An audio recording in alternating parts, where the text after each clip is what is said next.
Արդեն 12-րդ օրն է իրանցիներն ավելի քան 100 քաղաքների փողոցներում դուրս են եկել հակակառավարական բողոքի ցույցերի։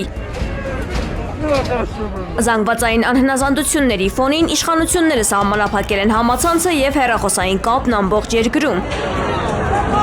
Իրանի նախագահ Մասուդ Փեզեշքյանը կոչ է արել անվտանգության ուժերին առավելագույն զսպվածություն ցուցաբերել։ Պետք է խուսափել ցանկացած բռնի գործողությունից, ասել է նա։ Անհրաժեշտ է գնալ երկխոսության, խաղաղ շփման և լսել Իրանի ժողովրդի պահանջները։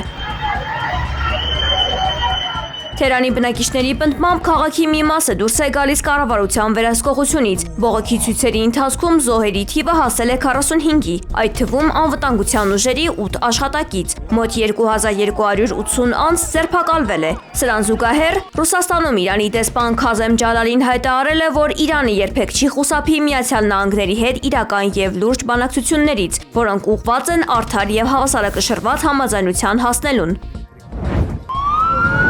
Հալեպում հրադադար է հաստատվել, որն ուժի մեջ է մտել տեղական ժամանակով ժամը 3-ից, հայտնել է Սիրիայի պաշտպանության նախարարությունը։ Նախարարության Telegram ալիքը հաղորդել է, որ որոշումը կայացվել է քաղաքում բախումների դադարեցման նպատակով։ Այժմ Շեխ Մաքսուդ և Աշրաֆիե շրջաններում պարետային ժամ է հայտարարվել։ Նախորդին սիրիական բանակը կոչ էր արել Հալեպի բնակչությանը տարհանվել և տեղակայվել հնարավորինս անվտանգ վայրերում։ Պաշտպանության նախարարությունը հայտարարել էր քրդերին պատկանող ենթակառուցվածքները որպես ռազմական դիրքեր դիտարկելու մասին։ Մոսկվայում առատյան բարձրությունը նախատեսվում է, որ կհասնի աննախադեպ մակարդակի, մինչև 65 սանտիմետր։ Սա օդերևութաբանական դիտարկումների ամբողջ պատմության ընթացքում գրանցված բացարձակ ռեկորդ է։ Ըստ կանխատեսումների, Մոսկվայում կշարունակվի ձնառատ տեղումները։ Դրա պատճառը Ֆրենսիս ցիկլոնն է, որն աստիճանաբար կսաստկանա։ Քաղաքում ավտոմեքենաները չեն կարողանում դուրս գալ բակերից ձյան առատության հետևանքով։ Մարդիկ հրելով են դուրս բերում ձյան մեջ թաղված մեքենաներին։ К сожалению, сегодня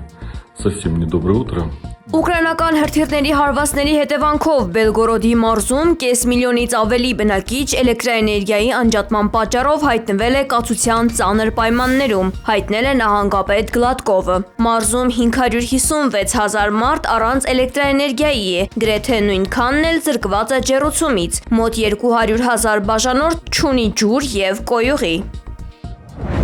10 приоритетных направлений. Ռուս զինծառայողներն ուկրաինական կարևորագույն թիրախներին օրեշնիկ հրթիռային համակարգով զանգվածային հարված են հասցրել Ռուսաստանի Դաշնության նախագահի նստավայրի վրա Կիևի հարձակմանն ի պատասխան, հայտնել է Ռուսաստանի Դաշնության պաշտպանության նախարարությունը։ Ռուսաստանը գիշերը լայնածավալ հարձակում է իրականացրել մայրաքաղաք Կիևի վրա, հրդեհելով բազմաբնակարան շենքեր։ Զոհվել է առնվազն 4 մարդ կամ վիրավորներ։ Դաշնության հրթիռային հարվածներից հետո մայրաքաղաքը ամբողջությամբ հոսանքազրկվել է։ Ուկրաինայի ռազմաօդային ուժերը հայտնել են, որ Լվովում բալիստիկ հրթիռը հարվածել է ենթակառուցվածքային օբյեկտներին։ Բարենորոգման կողմնակիցները պետք է պատարագի մասնակցեն բոլոր եկեղեցիներում։ Հայաստանի վարչապետ Նիկոլ Փաշինյանն այսուհետ ամեն կիրակի պատարագի կմասնակցի առանց զգուշացնելու, թե որ եկեղեցի է գնալու։ Նա առավոտյան հերթական տեսանյութն է հրապարակելու նշել, որ եկեղեցու բարենորոգման մասնակիցների օրակարգի մեջբերում առաջիկա ամենակարևոր անելիքն է քրիստոնեական սիրով խոսել քահանաների հետ, որպեսզի նրանք Սուրբ Եվանումա պատարագի ընթացքում չհիշատակեն Կտրիչ Ներսյանի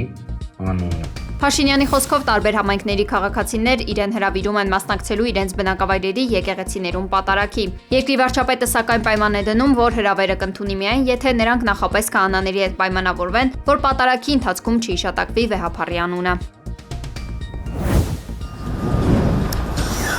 2025 թվականին Ադրբեջանի տարածքով Հայաստան է մտել 6580 տոննա հացահատիկ, 1000 տոննա ղազախական և 5580 տոննա ռուսական, ինչպես նաև 1210 տոննա ադրբեջանական բենզին, հայտնել է էկոնոմիկայի նախարար Գևորգ Պապոյանը։ Պապոյանի խոսքով 2026 թվականի հունվարի 8-ի դրությամբ Ադրբեջանի տարածքով Հայաստան է մտել 8485 տոննա ռուսական հացահատիկ, իսկ 4103 տոննան դեռ ճանապարհին է, ինչպես նաև ճանապարհին է 7600 տոննա ադրբեջանական նավթամթերք, որից 6100 տոննան բենզին է, 1500 տոննան դիզել։ Էկոնոմիկայի նախարարը երեկ հաստատել էր տեղեկությունը, որ Ադրբեջանից Հայաստան մի քանի հազար տոննա վառելիքի հերթական խմբաքանակն է գալիս։ Ոչ միայն պրեմիում, այլ նաև ռեգուլյար տեսակի բենզին, որը նույնպես շուկայականից մինչև 80 դրամ էժան է լինելու, ասել էր Պապոյանը։ Հունվարի 8-ին մահվան ելքով վրաերթ է տեղի ունեցել Երևանում ժամը 23:15-ի սահմաններում անհայտ մակնիշի եւ Համարանիշի ավտոմեքենայի վարորդը Արցախի փողոցում վրաերթի է ենթարկել կին հետիոտնին եւ դիմել փախուստի։ Ավելի ուշ պարզվել է, որ վրաերթի զոհը Չինաստանի քաղաքացի է։ Ինչպես դեպքի վայրից հայտնել է ֆոտոլրագրող Գագիկ Շամշյանը, դեպքից ժամեր անց մի քանի մետր հեռավորության վրա հայտնաբերվել է Mercedes մակնիշի ավտոմեքենան։ Վարորդի եւ ուղևորը տեղում ձերբակալվել են։